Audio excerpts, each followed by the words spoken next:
Bab 91, Terobosan ke urutan ke-7. Wang Xiaolong melihat reaksi Jiang Teng, dan dia tidak bisa menahan diri untuk tidak menggelengkan kepalanya dengan senyum tak berdaya. Apakah dia begitu mengerikan?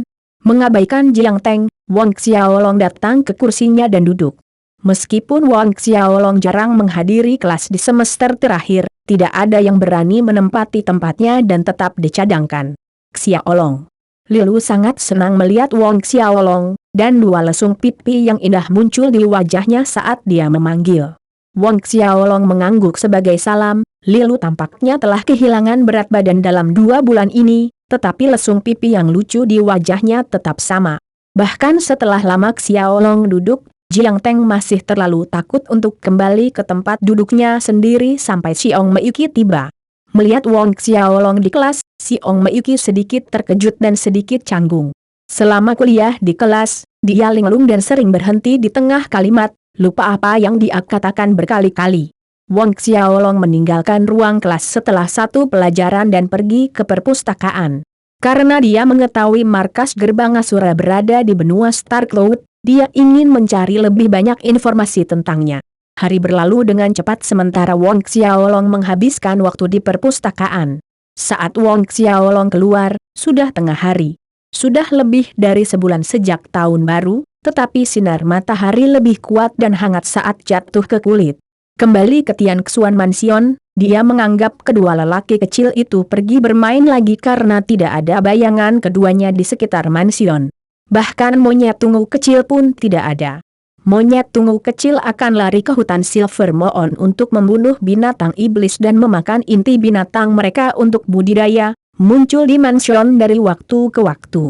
Ketiga lelaki kecil itu tidak ada, tetapi orang tuanya ada. Pergi ke halaman mereka, Wang Xiaolong memberikan teknik kultivasi kekuatan internal kepada mereka dan mengingatkan mereka untuk berlatih dengan rajin. Pencapaian kultivasi orang tuanya dibatasi oleh kekuatan roh bela diri mereka dan kemungkinan mereka menembus alam Xiantian sangat kecil. Namun, hal-hal berbeda dengan dukungan kultivasi kekuatan internal karena ini sangat meningkatkan peluang mereka untuk memasuki alam Xiantian. Misalnya, Wang Xiaolong. Ketika kitab suci metamorfosis tubuhnya mencapai tahap ke-10, dia dapat dianggap sebagai ahli Xiantian dalam hal kekuatan internal. Xiaolong memperkirakan kekuatan internal ahli Xiantian memiliki tingkat kekuatan yang sama dengan ahli Xiantian dunia ini. Wang Peng dan Suyan sangat gembira ketika mereka mendengar Wang Xiaolong mengatakan bahwa berlatih teknik kultivasi kekuatan internal yang dia berikan kepada mereka akan memungkinkan mereka untuk maju ke alam Xiantian. Setelah mewariskan teknik kultivasi kepada orang tuanya, Xiaolong menjelaskan secara rinci situasi yang mungkin timbul saat berkultivasi dan bagian yang lebih sulit untuk dipahami. Itu lebih dari 2 jam kemudian ketika Wang Xiaolong meninggalkan halaman orang tuanya untuk kembali ke halamannya sendiri di mana dia melanjutkan latihan Asura Tactics dan Wrath of the Nether King miliknya sendiri. Waktu mengalir dengan cepat ketika 1 bulan lagi telah berlalu. Pada dasarnya, dalam waktu 1 bulan ini, Xiaolong tidak melangkah keluar dari pintu halamannya, karena setiap saat dihabiskan baik untuk taktik Asura, kitab suci metamorfosis tubuh, atau kemarahan Raja Nether. Pada malam ini, seperti biasa, Xiaolong sedang duduk di ranjang batu giok yang dingin sambil berlatih taktik Asura. Cahaya bulan yang kabur menyinari ruangan ke naga hitam dan naga biru yang mengambang di belakang Wang Xiaolong, dengan rakus melahap energi spiritual dunia bawah yang mengalir turun dari angkasa di atas. Ki pertempuran di tubuh Xiaolong mulai mengaum dan melonjak di meridiannya. Pagoda harta karun linglong juga melayang tepat di atas kepala Wang Xiaolong. Berkali-kali, saat Xiaolong terus menjalankan taktik Asura, pertempuran Ki mengalir melalui meridiannya lebih cepat dan lebih cepat, berguling terus-menerus dan menabrak penghalang urutan ke-7 yang semakin menipis. Xiaolong tidak tahu berapa lama ini berlangsung, ketika tubuhnya tiba-tiba bergetar. Terdengar suara retakan kecil yang hanya bisa didengarnya, penghalang urutan ke-7 akhirnya dipatahkan. Ki pertempuran akhirat bergegas maju dengan gembira ke rute Meridian Orde ke-7, dan di posisi jantung Wang Xiaolong, Laut Ki terbentuk. ki pertempuran dunia bawah bergegas tanpa henti ke meridian Orde ke-7 dan berkumpul di Laut Ki yang baru terbentuk di dalam hatinya. Dengan menerobos ke urutan ke-7 dan membentuk Laut Ki, ada banyak ki pertempuran di dalam tubuh. Jika ki pertempuran di meridian seperti sungai kecil, sekarang, ki pertempuran di Laut Ki seperti lautan luas. Saat penghalang itu rusak, naga hitam dan naga biru di belakang Wang Xiaolong berevolusi dalam sekejap. Tubuh naga kembar tumbuh lebih besar, sisik hitam dan biru menjadi lebih padat dan hal yang paling menakjubkan adalah cakar lain tumbuh dari 4 cakar awal, dan keduanya berubah menjadi naga bercakar 5. 2 kepala naga meraung ke arah langit saat aura menindas naga yang menakutkan keluar dari ruangan. Tubuh Xiaolong diselimuti cahaya yang berkedip-kedip untuk waktu yang lama, seperti penghalang cahaya di sekelilingnya. Wang Xiaolong sangat senang, akhirnya, dia berhasil menembus urutan ke-7. Urutan ke-7 Houtian. Banyak yang terjebak di salah satu dari 2 garis pemisah, satu adalah Orde ke-4 dan yang lainnya adalah Orde ke-7. Mayoritas orang berkultivasi selama beberapa dekade untuk menerobos ke Orde ke-7, dan beberapa tetap terjebak selamanya di bawah Orde ke-7. Di kota-kota kecil kerajaan, urutan ke-7 seperti Xiaolong dapat dianggap sebagai raja. Tetapi pada saat ini, Xiaolong belum mencapai usia 11 tahun. Menurut apa yang dia ketahui, orang yang membangun kekaisaran Duanren, Kaisar Duanren, telah naik ke Orde ke-7 pada usia 13 tahun. Menekan kebahagiaannya, dia terus menjalankan taktik Asura, menyempurnakan energi spiritual dunia bawah di tubuhnya. Setelah naga hitam dan biru berevolusi, kecepatan mereka menyerap energi spiritual akhirat menjadi 3 kali lebih cepat dibandingkan saat dia berada di puncak Orde ke-6. Pada awalnya, ketika Xiaolong maju, Laut Ki miliknya adalah lautan kosong selama musim kemarau. Saat dia mendorong ke depan, menyempurnakan energi spiritual akhirat, cadangan ki pertempurannya di Laut Ki secara bertahap meningkat.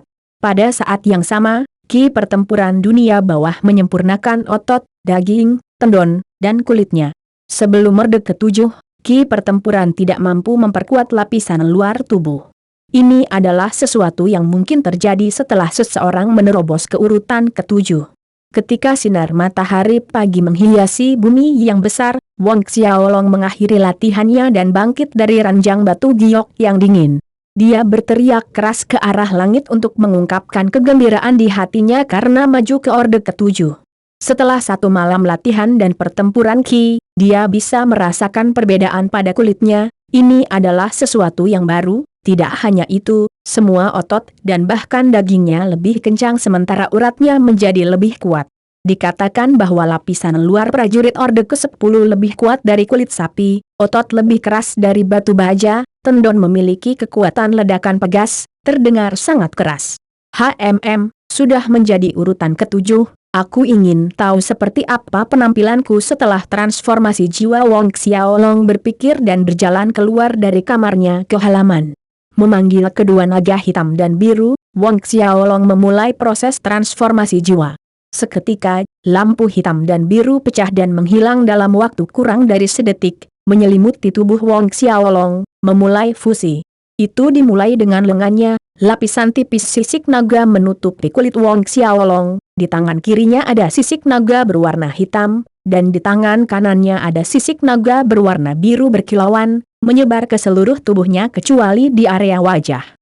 Wang Xiaolong tidak merasakan ketidaknyamanan sedikit pun, bahkan ketika seluruh tubuhnya ditutupi lapisan sisik naga seolah-olah mereka selalu menjadi satu kesatuan dan dia jelas bisa merasakan pertahanan luarnya telah mencapai ambang baru. Sangat kuat. Ini adalah kata pertama yang muncul di benak Wang Xiaolong selama transformasi jiwa pertamanya dengan roh bela diri kembarnya. Dan dia sangat menyukai perasaan ini.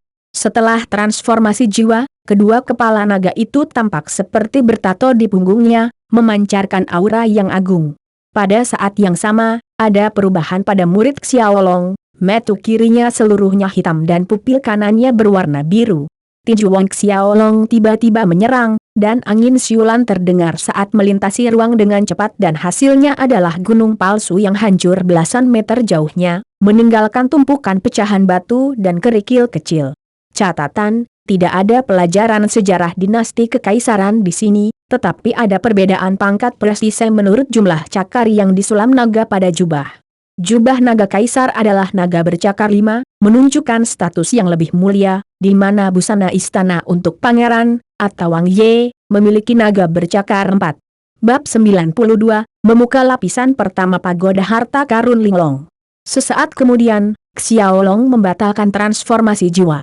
Sisik naga biru dan hitam di lengannya serta 2 kepala naga bertato di punggungnya menghilang. Rasa lelah menyerangnya secara tiba-tiba. Meskipun transformasi jiwa meningkatkan kekuatan dan kekuatannya berkali-kali lipat, itu juga menghabiskan banyak ki pertempuran, apalagi dia baru saja naik ke urutan ke-7. Setelah Wang Xiaolong kembali ke dirinya yang normal, titik-titik cahaya biru kecil berkilauan di sekujur tubuhnya, dan saat mereka bersinar, kelelahan yang dirasakan Wang Xiaolong karena transformasi jiwa lenyap seketika. Ki pertempurannya di sepanjang garis meridiannya pulih dalam beberapa detik. Ini adalah kemampuan ketiga roh bela diri Wang Xiaolong setelah menerobos ke urutan ke-7, pemulihan instan. Pemulihan instan. Kira-kira beberapa saat, Wang Xiaolong telah sepenuhnya memulihkan ki pertempuran yang habis. Meskipun membutuhkan waktu 10 detik untuk memulihkan ki pertempurannya sepenuhnya, itu sudah merupakan kemampuan level yang menantang surga. Dari aspek tertentu, pemulihan instan ini lebih kuat dari Space Chomco Almond dan Phantom Shadow. Menggabungkan pemulihan instan dengan penyembunyian ruang, Wang Xiaolong tidak perlu khawatir tentang efek samping dari ki pertempuran yang habis. Nah, satu-satunya kemalangan untuk kemampuan ini adalah hanya dapat memulihkan pertempuran ki dan tidak menyembuhkan luka. 10 detik kemudian, ki pertempuran Xiaolong telah pulih sepenuhnya, dia menghilang tepat di tempat dan menghilang bersamanya adalah kursi di sebelahnya. 10 kali napas kemudian, dia muncul kembali dari angkasa. Keluar dari penyembunyian ruang angkasa, Wang Xiaolong terus menguji kemampuannya, muncul dan menghilang beberapa meter jauhnya, dan dalam sekejap mata, dia berada lebih dari 10 meter dari tempat aslinya. Setelah evolusi kedua, selain membangkitkan kemampuan ketiga, 2 kemampuan sebelumnya diperkuat. Sebelumnya, memasuki ruang persembunyian, dia hanya bisa masuk sendiri sedangkan sekarang, dia bisa membawa orang lain. Dan dengan kemampuan Phantom Shuttle, dia sebenarnya bisa menggeser posisinya dengan kehendaknya dalam jarak 10 meter, teleportasi. Kecepatannya 2 kali lebih cepat dari yang dimiliki Lu Kai dengan semangat bela diri Sky Peng. Wang Xiaolong menarik napas dalam-dalam sementara hatinya bersukacita. Dia tidak menyangka dia akan memiliki kemampuan baru setelah roh bela dirinya berevolusi untuk kedua kalinya dan yang pertama mengalami peningkatan seperti itu. Kemudian, dia memanggil pagoda harta karun Linglong. Menurut apa yang dikatakan Ye Uming, dia bisa membuka lapisan pertama begitu dia menerobos ke urutan ke-7. Wang Xiaolong memprakarsai ki pertempuran akhirat di kedua telapak tangan dan sesuai instruksi Ye Uming, mengirim ki pertempurannya ke pagoda. Ketika ki pertempuran akhirat memasuki pagoda harta karun Linglong, itu bersinar terang dan menyerap ki pertempuran Wang Xiaolong. Dia agak terkejut dengan reaksinya, dan tanpa peringatan, matanya kabur saat dia muncul di ruang yang berbeda. Ruang ini tidak besar, hanya beberapa ratus meter persegi dengan ketinggian 10 meter. Di 4 arah ada dinding yang terbuat dari bahan yang tidak diketahui. Ini adalah ruang lantai pertama di dalam pagoda harta karun Linglong. Wang Xiaolong mengamati sekeliling dengan mata terbelalak, situasi ini tidak sesuai dengan deskripsi Ye Uming. Ruang pagoda harta karun Linglong ini sebenarnya memungkinkan pemiliknya untuk masuk ke dalam? Bukankah ini berarti? Mengatasi keterkejutannya, dia sangat senang karena dia melihat aura spiritual di dalam pagoda harta karun Linglong lebih tebal dan jauh lebih murni daripada di luar. Selanjutnya, di atas angkasa, pancaran kinaga api mengalir ke atas, membentuk kelompok awan kinaga api yang tebal. Jika dia berkultivasi di dalam ruang ini, menyerap awan kinaga api, itu akan jauh lebih efektif daripada berkultivasi di lembah api naga. Mengambang di atas awan ini adalah manik-manik merah seukuran ibu jari, dan berkilau saat memantulkan cahaya seperti bintang yang berkelap-kelip di langit malam. Namun, bintang-bintang itu berwarna putih, dan manik-manik ini berkilau merah menyala. Mutiara naga api. Sebuah pikiran melintas di otak Wong Xiaolong. Ini pasti mutiara naga api yang dibicarakan Ye Uming. 1, 2, 3. Wong Xiaolong perlahan menghitung satu per satu dan mencapai 108. Matanya berbinar, 108 mutiara naga api. Jumlah ini sangat di luar dugaannya. Jumlah mutiara naga api ini cukup untuk dirinya sendiri untuk berkultivasi selama beberapa waktu dan bahkan membagikannya kepada orang tua dan adik-adiknya. Tiba-tiba pada titik ini, cahaya merah menyala jatuh pada Wong Xiaolong dan menyelimutinya sebelum dia bisa bereaksi. Selanjutnya, dalam benak Xiaolong, teknik kultivasi fisik muncul dengan informasi tentang tubuh Ninglong emas.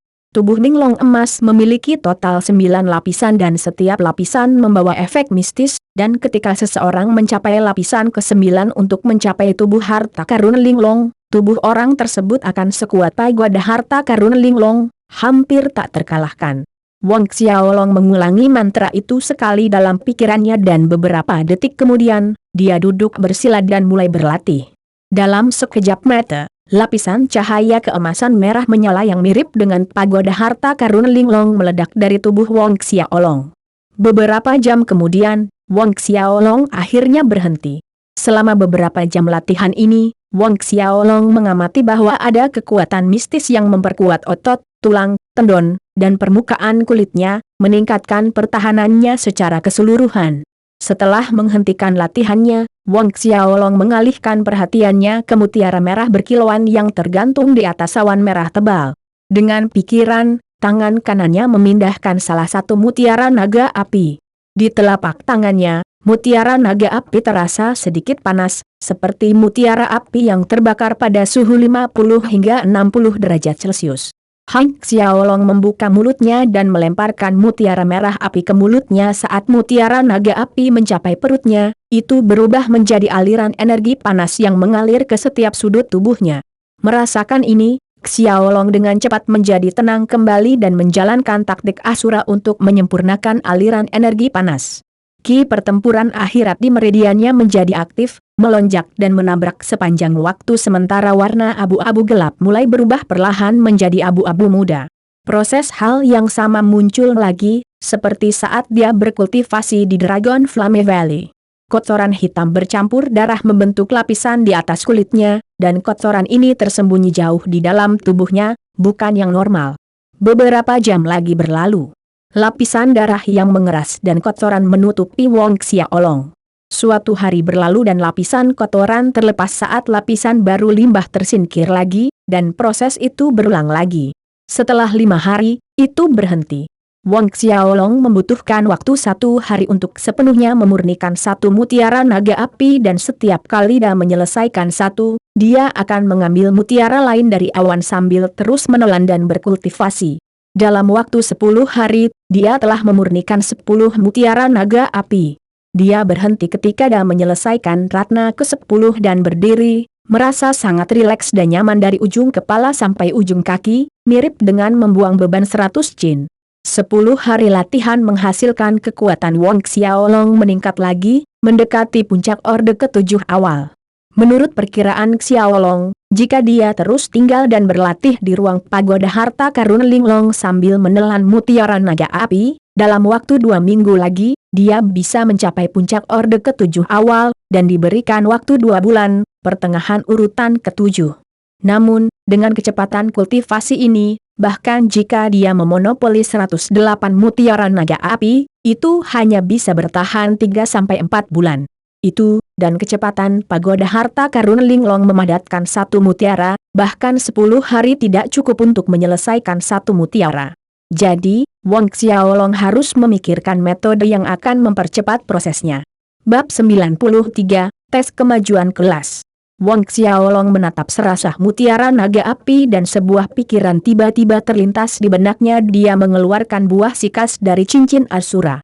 Tanpa peringatan, kekuatan isap datang dari pagoda, dan aliran energi spiritual keluar dari buah sikas. Di depan mata Wong Xiaolong, buah sikas mengering, berkerut dan mengempis di depan matanya, sebelum akhirnya lenyap begitu saja. Dan di atasnya, setelah energi spiritual dari buah sikas diserap, ki naga api berputar dengan cepat, menunjukkan tanda-tanda mengembunkan mutiara naga api yang baru. Melihat fenomena ini, hati Wong Xiaolong sangat senang, tentu saja, metode ini berhasil. Setelah itu, Wong Xiaolong mengeluarkan buah sikas lainnya. Sama seperti apa yang terjadi sebelumnya, buah cicat tersedot kosong dari energi spiritual di dalamnya dan lenyap, ditelan oleh pagoda.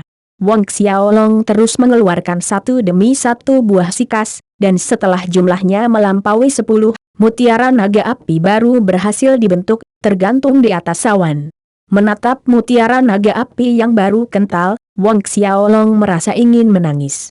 Sekarang, dia tahu bahwa buah sikas dan kemungkinan ramuan lain dapat mempercepat waktu pemadatan mutiara naga api, tetapi biayanya terlalu besar. Lebih dari 10 buah sikas.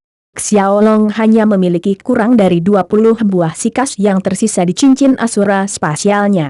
Meskipun ramuan herbal dan buah jenis ini dapat dibeli dari lelang dan rumah perdagangan, harganya agak menakutkan. Belum lagi Wong Xiaolong, bahkan mungkin bukan penguasa kerajaan, Raja Lu Zhe mampu membelinya dalam jangka panjang. Selanjutnya, Xiaolong mengeluarkan lebih dari 100 pertempuran ki dan setelah menyerap semuanya, pagoda akhirnya memadatkan satu mutiara naga api.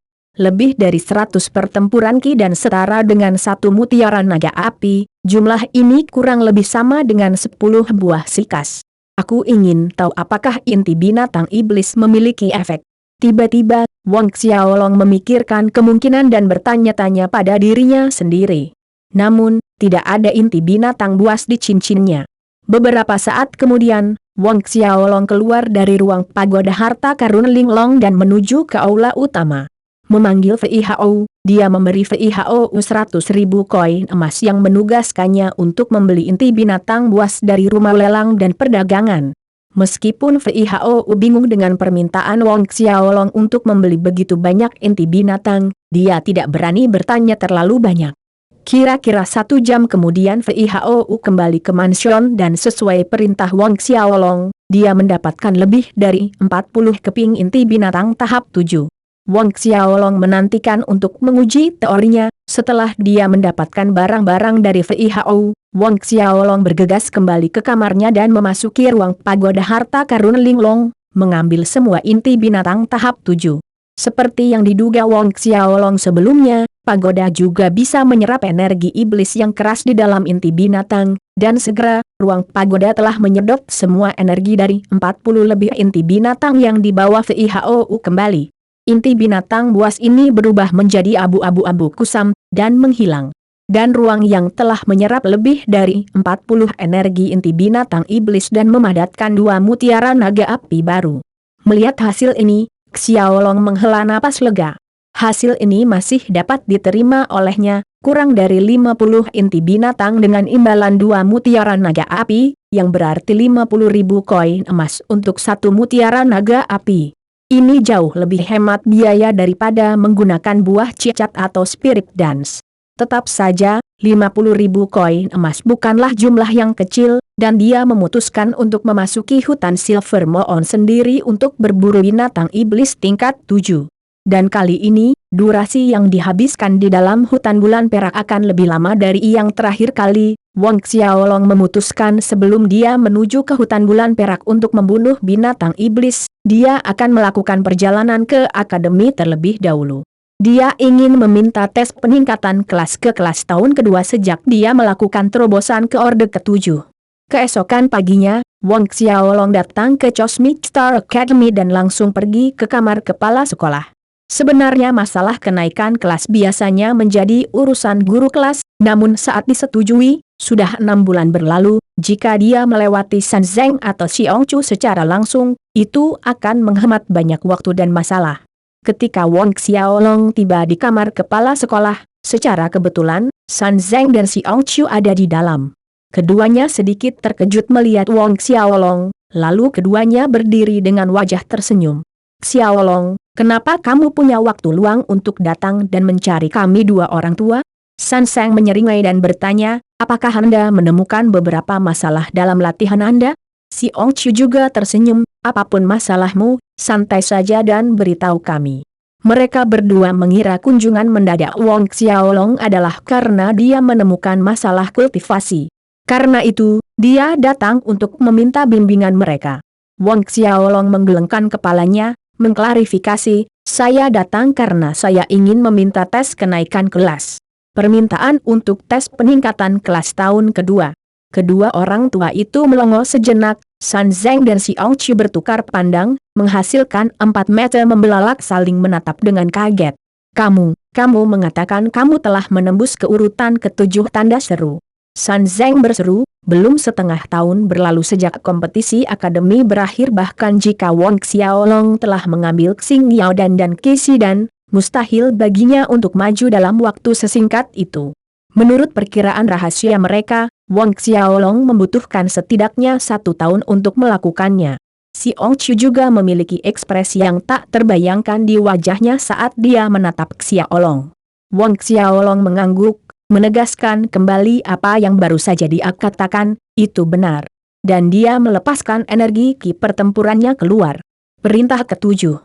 Ini benar-benar orde ke-7. Ketika Wang Xiaolong melepaskan ki pertempurannya di luar tubuhnya, San Zeng dan Xiao Chu yang awalnya merasa sulit untuk percaya dan mereka meledak dalam kegembiraan. Beberapa saat kemudian sebelum kedua orang tua itu memulihkan citra mereka yang bermartabat. Tetap saja, keduanya mengamati Wang Xiaolong dengan ekspresi aneh di wajah mereka. Mereka tidak menyangka bahwa dalam waktu kurang dari 4 bulan, hanya sedikit lebih dari 3 bulan, Xiaolong akan memberi mereka kejutan yang luar biasa.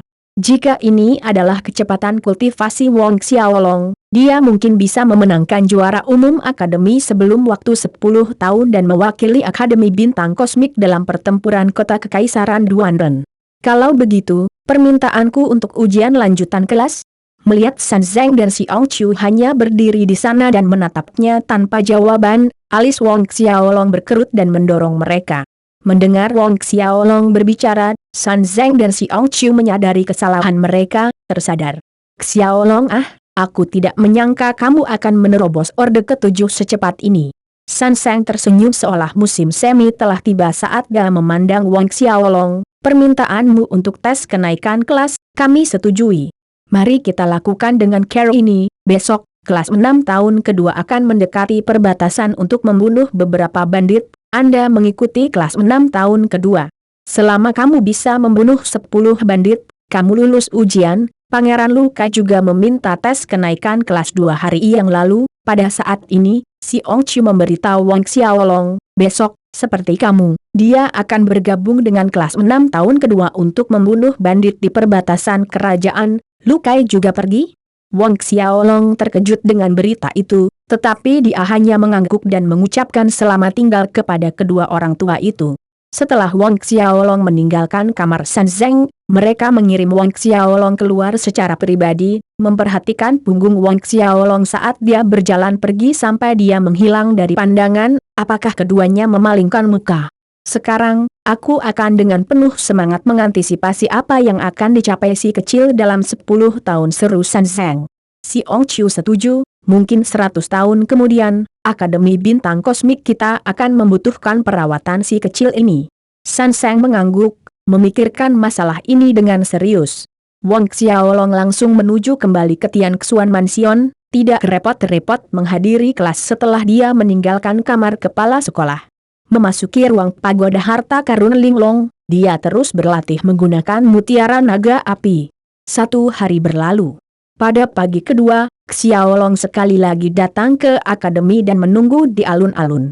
Dia mencatat siswa kelas 6 tahun kedua sudah berkumpul, dan dia bisa mengenali salah satu dari mereka, siswa yang memenangkan pertempuran kelas 6, Ye Yong.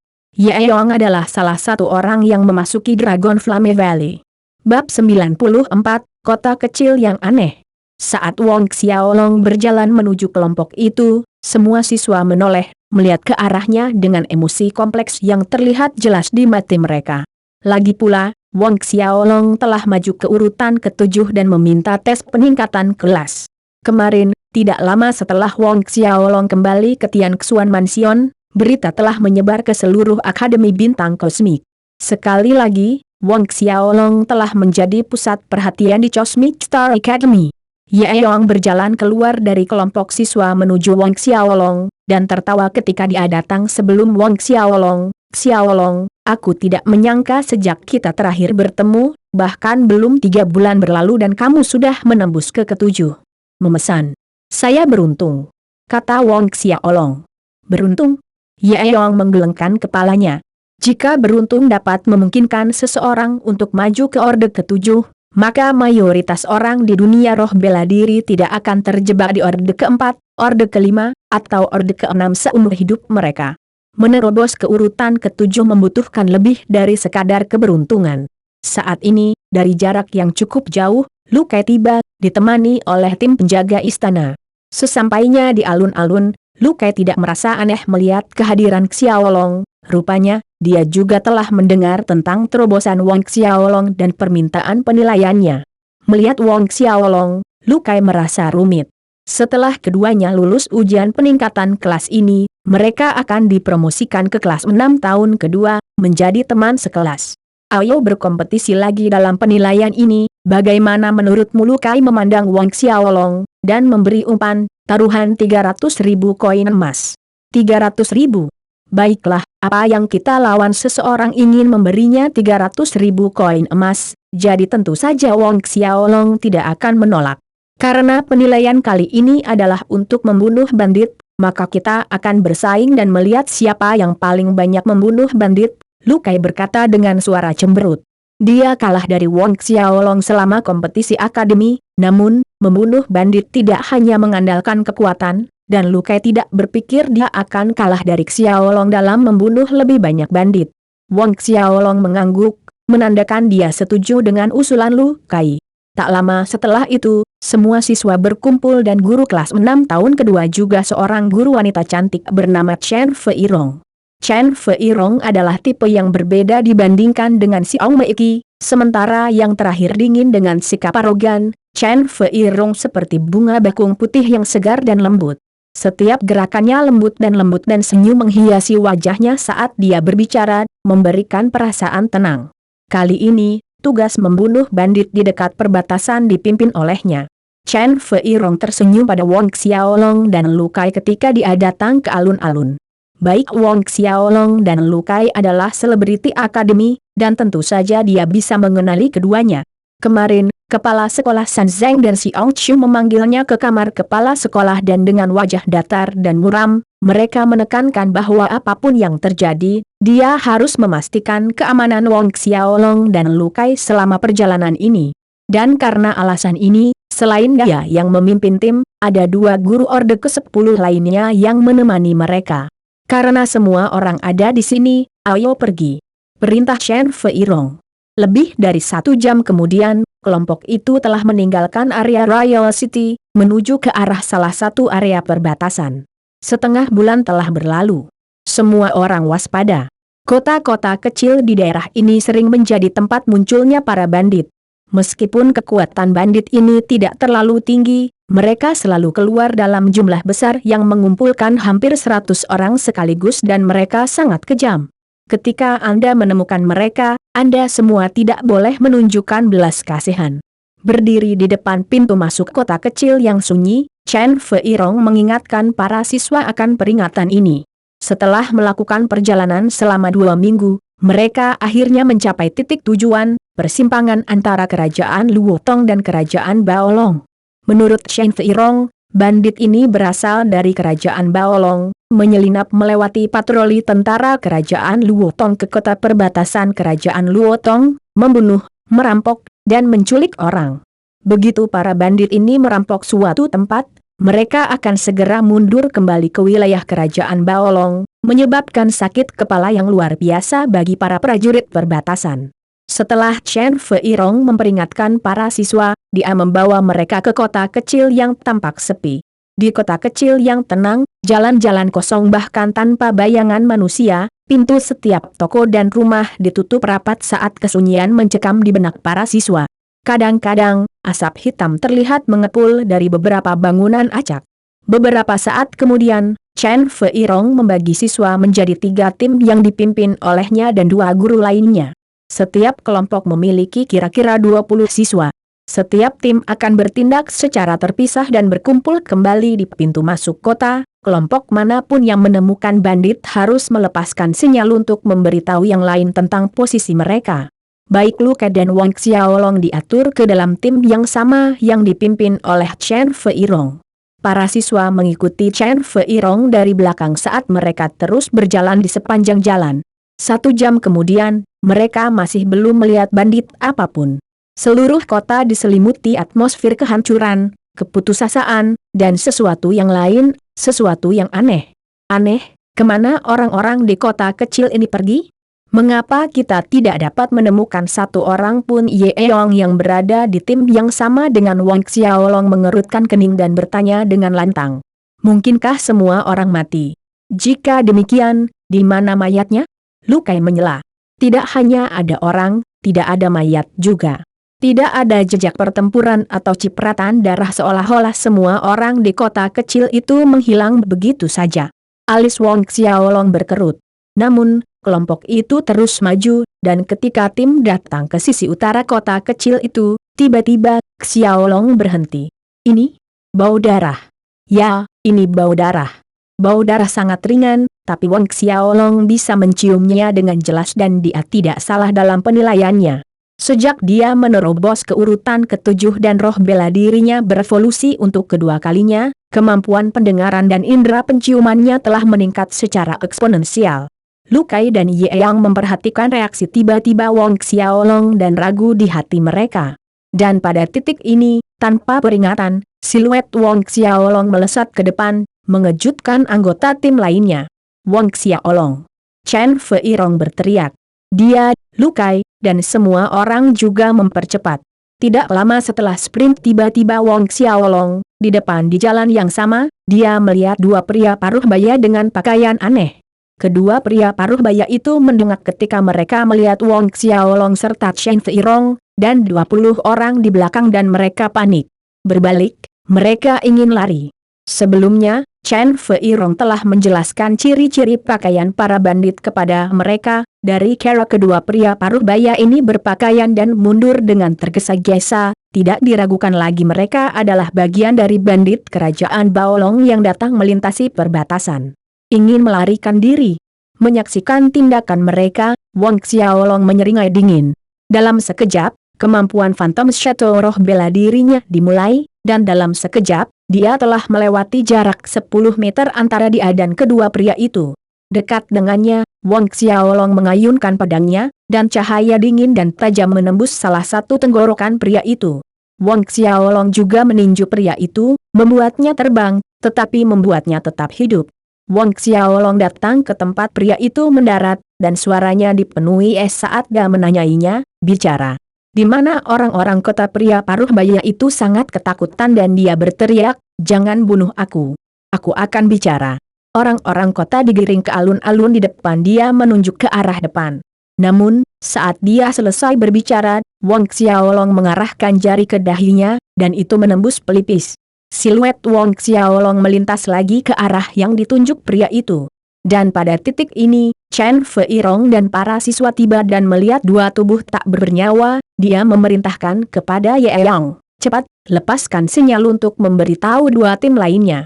Ya Guru, jawab Ye Yang, dengan cepat mengeluarkan bola asap dan menghancurkannya ke arah langit.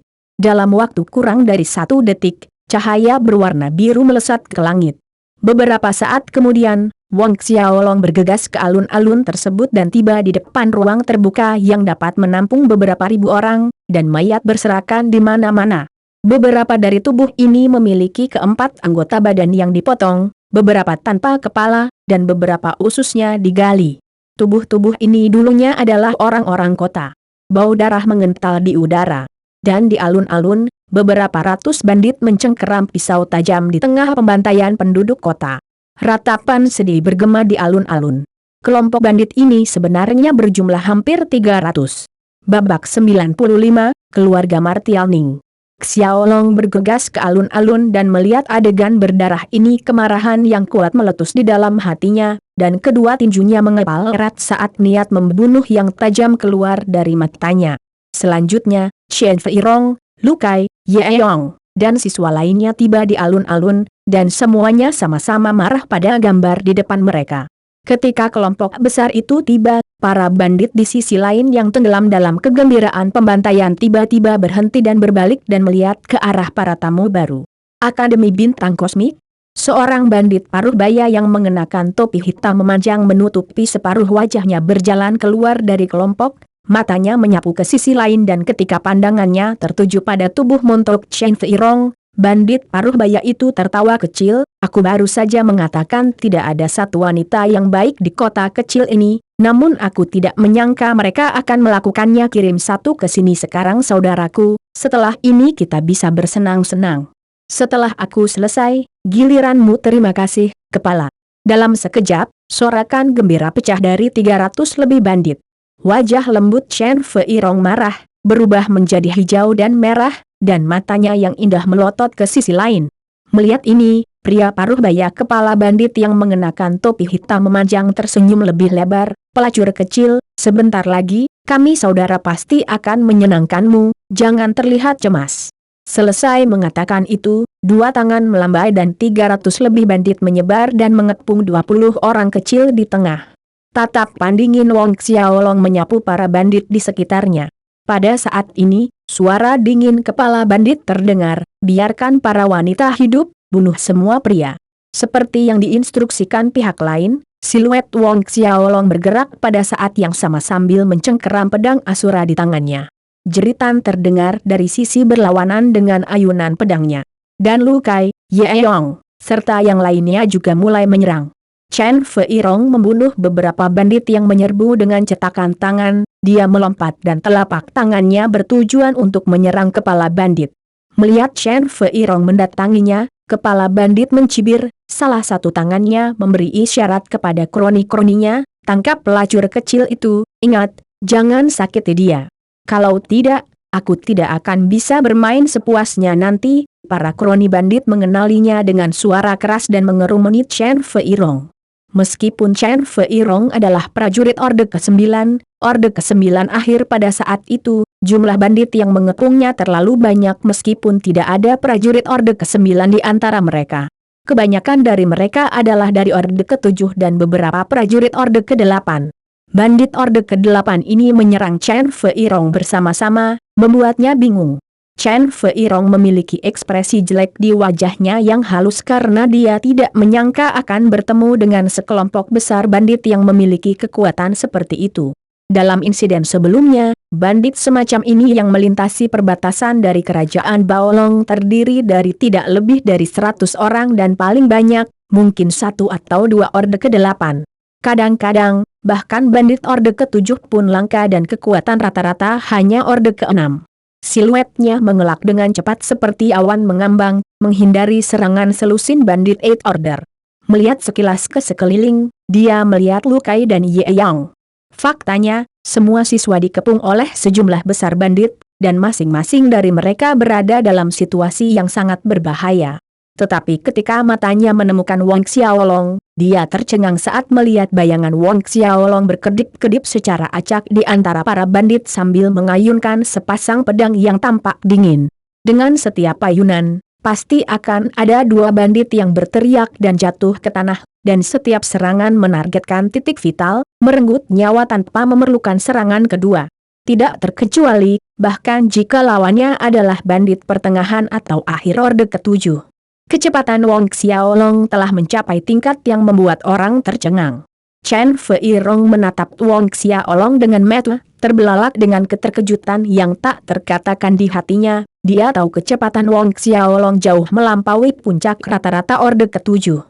Namun, ini bukan waktunya untuk terkejut dan dia tidak punya waktu untuk merenungkan mengapa Wong Xiaolong memiliki kecepatan yang luar biasa. Dia berteriak, semuanya, lepaskan semangat bela diri kalian.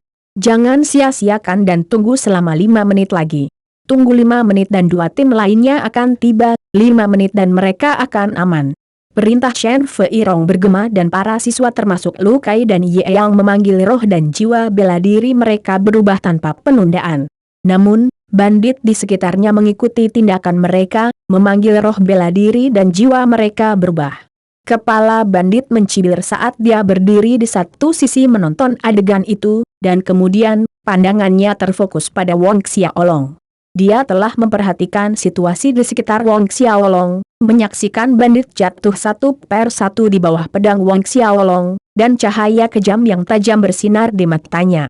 Tiba-tiba, kepala bandit melompat keluar, mengarahkan telapak tangan ke punggung Wong Xiaolong. Penghancuran Ki Polm. Bajingan kecil, matilah untukku. Jejak telapak tangan besar bersiul melintasi angkasa, di tengah telapak tangan terdapat konsentrasi Ki yang merusak seperti mata angin topan. Xiaolong, hati-hati. Menyadari hal ini, Lu Kai, Yeong, dan beberapa siswa berteriak memperingatkan. Ekspresi Chen Feirong memburuk melihat ini. Dia sangat menyadari pentingnya Wong Xiaolong, bisa dikatakan, dalam tugas untuk membunuh bandit ini, kecelakaan diperbolehkan terjadi pada mereka semua kecuali Wong Xiaolong. Gulung. Chen Feirong dihadang oleh 10 atau lebih bandit Orde ke-8, dan melihat cetakan telapak tangan yang akan mengenai Wong Xiaolong, dia meraung marah. Sebuah cahaya putih bersinar dan pada saat yang sama, sesuatu seperti bantal awan muncul, tapi warnanya biru transparan sedingin es. Saat bantal awan muncul, suhu di sekitarnya turun hingga membeku, mirip dengan musim dingin kutub. Ini adalah semangat bela diri Chen Feirong, Ice Cloud. Itu termasuk dalam kategori yang sama dengan semangat bela diri Fei Hao, yang berasal dari alam. Memanggil semangat bela dirinya, telapak tangan Chen Feirong menghantam kehampaan di 4 arah. Dunia tertutup es saat telapak tangan mengenai, aliran udara benar-benar membeku dan memadat menjadi banyak es, selusin bandit Orde ke-8 yang mengeroyoknya segera mundur dengan tergesa-gesa. Meskipun Chen Feirong berhasil memaksa para bandit ini mundur, tidak ada cukup waktu baginya untuk menyelamatkan Wong Xiaolong. Menyaksikan cetakan telapak tangan kepala bandit akan mengenai punggung Wong Xiaolong, Lu Kai, Chen Feirong, dan hati siswa lainnya menegang, tetapi Wong Xiaolong tiba-tiba menghilang. Serangan itu jatuh di udara kosong, membalik mayat penduduk kota kecil dari tanah persegi. Senyum di kepala bandit menegang. Sementara semua orang tercengang melihat hasilnya, jeritan kesedihan yang tiba-tiba menarik semua orang kembali. Berbalik ke arah teriakan, mereka melihat Wong Xiaolong 10 meter dari tempat asalnya dan 2 bandit lainnya jatuh di bawah pedang Wong Xiaolong. Mengabaikan ekspresi terkejut yang diarahkan padanya, pedang Xiaolong terus mengeluarkan darah tanpa memanggil semangat bela dirinya. Membunuh.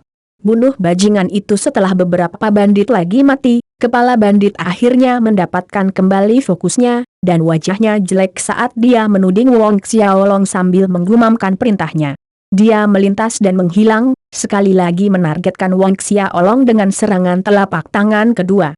Sayangnya, ketika dia cukup dekat dengan Wong Xiaolong, siluet muncul entah dari mana dan menabrak kepala bandit, menyebabkan dia jatuh dengan keras di tanah. Orang itu adalah salah satu guru Akademi Bintang Kosmik Orde ke-10 yang bergegas setelah melihat sinyal yang dilepaskan Yeong ke langit. Melihat bala bantuan telah tiba, Chen Feirong akhirnya sedikit santai. Pada titik ini, siswa tim lain dan guru Orde ke-10 lainnya juga telah mencapai alun-alun. Dengan 2 prajurit Orde ke-10 memasuki tempat kejadian, bandit Orde ke-8 yang mengepung Chen Feirong dengan mudah ditangani, dan beberapa saat kemudian, lebih dari 300 bandit diselesaikan oleh Wong Xiaolong dan para siswa. Pada akhirnya, hanya kepala bandit yang tersisa. Chen Feirong perlahan melangkah menuju kepala bandit dengan pedang di tangannya dan ekspresi sedingin es di wajahnya.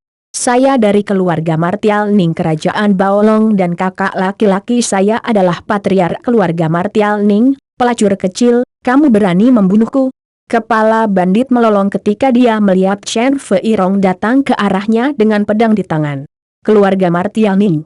Semua orang yang hadir terkejut. Keluarga Martial Ning ini adalah keluarga pertama dari Kekaisaran Baolong. Kelompok bandit ini sebenarnya didukung oleh keluarga Martial Ning. Pantas saja kekuatan rata-rata mereka begitu tinggi, tidak ada bandingannya dengan kelompok bandit sebelumnya. Sebelum ada yang bisa bereaksi, bilah Asura di tangan Wong Xiaolong menebas tenggorokannya, dan kepala bandit mencengkeram tenggorokannya sendiri sambil menatap Wong Xiaolong dengan tidak percaya. Saya Wong Xiaolong dari Cosmic Star Academy. Wong Xiaolong memperkenalkan dirinya sendiri. Keluarga bela diri Kerajaan Baolong? Terus,